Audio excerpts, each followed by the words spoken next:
Hello, this is Jake coming back to you with another battle report from Adepticon. I know it's been a while, but as I said, I was kind of working on a new army and some other things in life as I transitioned away from Caradron Overlords and moved on to a book that had a little bit more fighting to it, a little bit more different style, more interaction. So my plan was originally to rock with Belcourt and Legion of the First Prince, but I kind of took a little bit of a detour. And went with Gloomspite Gitz. It all kind of started one day when I was thinking how much a Git looked like or Grot looked like Waluigi, and thinking, what if I made mustaches on a couple of these guys? And lo and behold, suddenly Kragnos kind of got reworked, and he obviously had to be King Bowser. And I figured a whole little narrative in my head that I thought could be fun. At least you're on an Adepticon. I'm not like a world-class painter or anything, so and I knew this tournament was going to be quite large, so figured it could be just a fun time just to kind of have a fun list and get creative more so than try hard. So moving forward, here was the list that I was able to crank out. Kragnos was the anchor.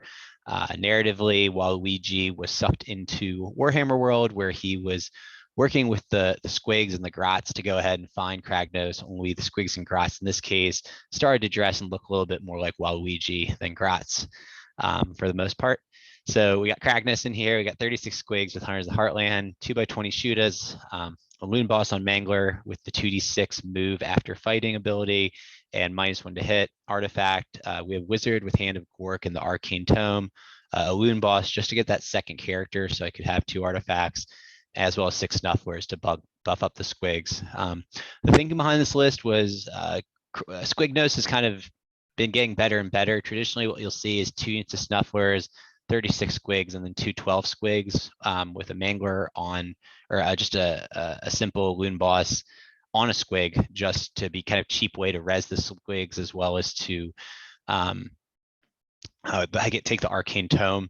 So kind of a different list that's more built around just the Squigs kind of running in there and going crazy. Mine, I figured, would have some more chaff. These were the models I also owned, so couldn't get the other 24 Squigs done in time, but I figured that this would be good, the 2x20, to kind of just make a bubble of chaff, like in case I got shoved on turn 1 by dragons or orcs.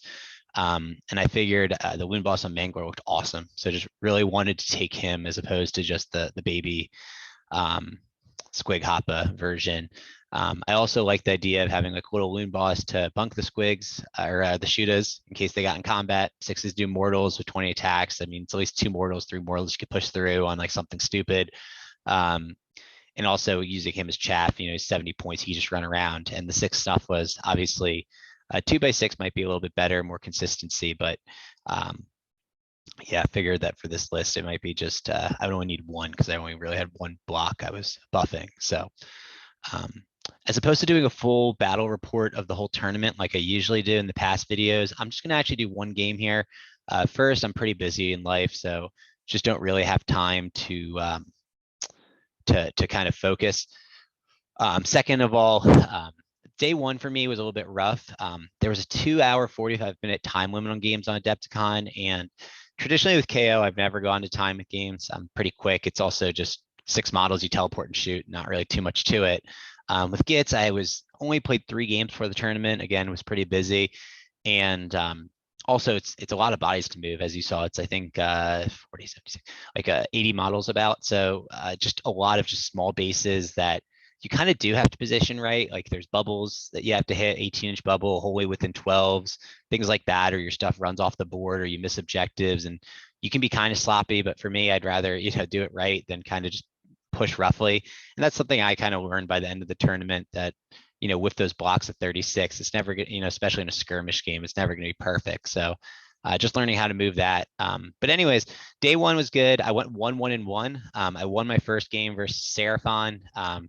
Kragnos ended up eating a bunch of wizard monsters and getting a big charge turn 1 to make that happen. And that was kind of the list I was hoping to play versus a lot of like those monster mashy meta lists that you see, because Kragnos is just so good versus them if he gets charges. Second game was versus Night Haunt. Obviously, no monsters in Night Haunt, and we only got 3 turns done, and it ended up being a draw. It was a good game that I would say my opponent probably had the edge at the end of time, but I was winning on points, so we ended up going with the draw there. just a comment there. I don't want to kind of talk about the game individually, as there was a little bit of, got a little heated, but I think that in a game where it's skirmish and you're probably going to encourage more hordes, it looks like in the coming release, it seems like more books, whether it's Fire Slayers or Deepkin or Nurgle, there's just more bodies on the table, and games are going to 5 turns more often because it takes time to clear bodies, to get objectives. There's less tabling, hopefully, in the future, and we're going to change Realm to be Realm of not beasts, so maybe less monster mashy and more full armies. I think it's going to be hard to get games done in 2:45, or there might need to even be a chess clock mechanic. But I would much rather have the 3-hour, 3:15 game. The games that I had that didn't finish on time, I feel like we had gotten through 3 turns, and the last 2 turns were really just that cleanup work, where if you have that final half hour, you can probably push through. But if you don't have the final half hour, you got like 10 minutes to finish a turn or two. And sometimes it's easy enough, you just roll 1 or 2 things, but sometimes it's more complicated, obviously, when there's multiple units and objectives involved. So I personally think that it was a little bit rushed, and I also would have liked a tournament the size of Adepticon where everyone's there the whole weekend, just to kind of like let it go 3 or 3.5 hours. Like, I don't understand what the time crunch was. People were going to be at the center, and in fact, I don't even know why we only did 5 games. I think you could have done 3 days of 2 or 2 by 3, and I know that's a deterrent for some people, but yeah, I mean, again, you can run your tournament the way you want. I thought it was a little bit rushed. And anyways, so game 2, Ty versus Nighthaunt. Game 3, I actually played my club mate. He was playing Nurgle. Again, not really a monster match list. Guo is the only monster, but you're never really going to get there with Kragnos through all the beasts and stuff. I actually ended up losing by 1 point. Super close game that actually probably could have swung either way. There was potential for me to get a Savage with 2 monsters that I kind of missed. So that could have been the 1 point. And also I kind of got clogged up a little bit in the beginning. My deployment wasn't as good as it probably could have been. He was able to like kind of corner clip the squigs with a fly. But all in all, it went pretty well. I thought that, it was a 6 objective game, the one where you can flip it. So those are a little bit tougher, I think, especially versus Nurgle. If it's like a 3 objective where I just put Kragnos on 1, he's never going to kill Kragnos, and then the rest of the buys in the other, it can be kind of a closer game. But 6 objectives, I kind of have to throw Kragnos on his own flank, and then the rest of the army's kind of fighting, which, spoiler alert, that's kind of what happened in every game, is it ended up Kragnos being like his own part of the army and the rest of it fighting off. So what we're going to start with today is now game 4. So I was 1-1-1 going into this, and I was playing Tyler from Warhammer Weekly. By round 2 was actually versus Tom from Warhammer Weekly. He was playing Nighthaunt. And so I was nice to play 2 podcasters that I probably have listened to 20 hours of online. It's kind of weird, I'm like, wow, I've heard you talk so much, but now we're playing a game together. But it's cool. I had that experience in 8th a little bit as well with podcasters. So we were both 1-1-1. He was playing Stormcast, not your typical Stormcast list, like no dragons. In fact, no fumilators either. He didn't take, I think, anything on the +1 point list. It was mostly protectors. He had Bastion, obviously, and then a couple of heroes to kind of teleport things around. But the big thing, as you'll see, is that he does have 10 protectors back there. Which hits super hard, definitely can. And he also had Judicators. He had a unit Judicators back there. So this was deployment. My thinking here was Kragnos would go take the right one. I'd throw 40 goblins on the left one, Squigs in the middle. And then, even if he kind of he's pretty slow. So even if he gets on 1, I can kind of hold the other 2 down. Meanwhile, I would kind of just hopefully run around with the little Squig, go do Savage or something like that. So this was deployment. He gives me the first turn. I get off a hand of Gork. So I throw the Squigs on the far right one. Reason being there was that I just, if he did want to drop his reserve units, he had like 2 or 3 units in reserves at this point. I figured that, it would kind of block him off on that side of the board, which meant that Kragnos would kind of steal down the middle, and on the left would be the rest of my army. And I was kind of fine with that. Where if I put the Squigs in the middle, maybe he could have just put everything in the middle, and it would have been more of a brawl and easier for him to get over. So I just really wanted him to drop the reserves on one side or the other, so that I could focus on the other 2. He moves up as so. You can see the protectors are on that right flank. He comes down there. Judicators, I think, stayed in the back, and then his like little blocks of, I think, Vindicators, whatever those cores are called. He got 2 units up there in the middle. He does make the charge. Wow. So he makes the charge with quite a bit of units, I think on turn 2. I think he gets the double. So everything moves up as so. The Judicators take some shots at Kragnos. And yeah, he's kind of just like contesting this way. You can see that he cleared off the block goblins on the left, and that on the right, he kind of brought in a hero on reserve. What I do kind of as a response is I kind of shift Kragnos over, as well as the heroes here. I think at this point I choose to do, I kill core unit. So I'm going to choose that unit of axe guys on the far left to kill with the 2 monsters. So I get the extra point with Kragnos and my Squig General. And hopefully, since Kragnos' base is so big and has a 3-inch reach, he can kind of go in those 2 units, but choose what objective he wants to count for. And you can see exactly that happens. Kragnos pops those 2 units there. The Squigs, meanwhile, kind of start to flee off the board as they fight. They did quite a terrible job. The ones on the buildings are actually alive. They're supposed to be kind of on the stairs, but we couldn't get them to balance, so they just retreated. So I think the first round of combat, he killed like 6, and then I auto passed the panic check, and then this round was the retreat round. So I'm just kind of, I think I did maybe a rally for 2 or 3 more. He recharges the Skinks with the 2 heroes and the unit over there. This was a big charge actually, because if he didn't make it, I think with the hero with the green die next to him, I don't think he could have teleported the protectors. And at this point, he needed to bring in, he needed to teleport them to the left side of the board, because I was up serious battle points at this rate, because I was holding 2-3 objectives. Like he actually didn't score anything the first 2 turns as far as center objectives. He was just getting his tactics, where I was getting tactics with monsters, as well as holding all 3. So at this point, he was really on the back burner, and it was good that he made that charge. You can see he brings in Bastion to the left side to kill a monster. He kills my general. I think it is. Yeah, you can see he got picked up. And at this point, I'm still feeling okay, because I still feel like, okay, I kind of knew this was going to happen. I knew the army, like, you were going to be able to wipe one flank with whatever you chose, those protectors.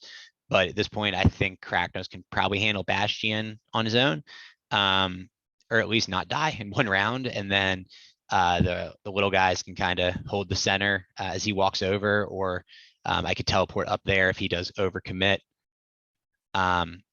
So what happens next? At this point, it is turn 4, I believe. Yeah, his turn 4. He gets the double, like from 3 into 4. And he does charge Kragnos with the protectors, which he's able to charge over, as well as Bastion. It was a 9 twice, I think, 9 once or twice, but he made it, which is huge. I rezzed a unit, the Mangler unit over here as well. So what would have been nice is my turn 4, if I got top of 4, Manglers could have gone to the middle objective, and Kragnos could have backed away. So or charged Bastion, but he got the double and he made the 9-inch charge. At this point, I was a little dicey. I was like, if Kragnos survives, I'm still probably fine. I think he chose bring it down too, and my grand strategy is keep a monster alive. So as long as I can keep Kragnos up, I figured, okay, Kragnos can best day ever and heal up maybe on the retreat if I get a double 4 into 5. But no, Kragnos goes down. And at this point, I am kind of screwed. I'm up at this point quite a bit of battle tactics and points, but turn 5, he's going to get a pretty big sweep, and I'm probably going to get nothing but maybe a battle tactic if kills general, which is the green die guy. So that's what happens. Charge and surround the general to try and kill him, surrendering the kind of battle tactic there. And I think I failed to kill him, which was the irony. And then turn 5, he moves up as so and cleans up. This ends up being a 1-point loss for me. I think I kind of did a good job. Again, sorry if I rushed you some of the details there, but in general, you can see that what happened is that, Squigs tried to eat as much protectors as they could, but they eventually got wiped. And then that big 9-inch charge on Kragnos, and after a double turn, that's sometimes what it takes. He was definitely on the back burner. I think he was down like 6 points going into turn 4. So it was quite a magnificent effort. He got the monster points, obviously, and took the objectives from me. So had he not got the double or the 9, I actually do think I would have won that. I think he agreed with that too. So that was a little frustrating, but it's Warhammer. Last game I played versus Tomb Kings and also lost by 1 point. What happened in the last game was it was like basically that unit where he has 2 blocks of Mortec Guard, and then Archon, a Harvester, and the big 500-point hero that gives that all the buffs. Anyways, I basically just fought him in the middle all game with Kragnos and Squigs, and eventually he was able to grind me off the objective. I can't kill him fast enough. Like his whole armies has like a 2 or 3 up rerollable, and he's rezzing every time I kill him because I have to fight him close combat. So it's just Kragnos in the middle grinding versus guard. While we, it's a 5 objective game, so I have to kind of keep the 2 20s back. So it's really just Squigs and Kragnos versus an entire army. Still only lost by 1 point. Definitely was a good game. But all in all, I think just to kind of recap here, I played Nighthaunt, Stormcast, no dragons, Oziark, and Nurgle for my 4 games after round 1, which I won decisively. And I think the only monsters in there was like a Guo, a Great Unclean one, and then in the Oziark game, he has the 500-point dude with the dagger with 20 wounds and a 2-up, and an Archon, but you're not getting to them because I'm close combat, and he just has walls of bodies he can throw in front of me that I can't get through fast enough. So did not play versus the list I wanted. No monster mash. I would have loved to play orcs, loved to play giants. Probably even like to play giant dragons. Wouldn't even minded that much, honestly, because I just had so much chaff and Kragnos to clean up with 3d6. But it is what it is. It's not, you can't choose your matchups. I had a blast. If you recall, I literally lost 3 games all by 1 point. So Gitz definitely is not like this bottom tier unwinnable army. In fact, I probably have some tweaks to my list that I would probably, instead of having the 1 big squig block, I might just do 3 smaller ones, or 124 with 2 12s. I found the 36 to be a bit unruly and hard to kind of keep in bubbles, as well as to get anywhere, as it's also inefficient to move. So time consideration. Knock on wood, I did finish round 4 and 5 in time, so got faster and better as things went along. The Mangler Squig was cool. Like, was nice to have like a little flank runner guy that could pick off things. It's probably not worth 300 points. I wasn't able to use his command ability to get +1 to wound to this Squigs at all. So he kind of was, but he kind of does his own thing. Like, he can either stand behind the army or go do his own thing. If he gets shot or charged by anything real, he's like kind of a liability to die. So I don't know, maybe I didn't play him right. Kragnos was awesome. Again, Kragnos did not get to fight monsters other than round 1, where he killed like 2 salamanders and 2 bastildons. So like, love that, but he just ran into too much crap after that could just bog him down. So he's fun. I definitely would consider playing him again, potentially with trolls or something too. So there's definitely a future potential there.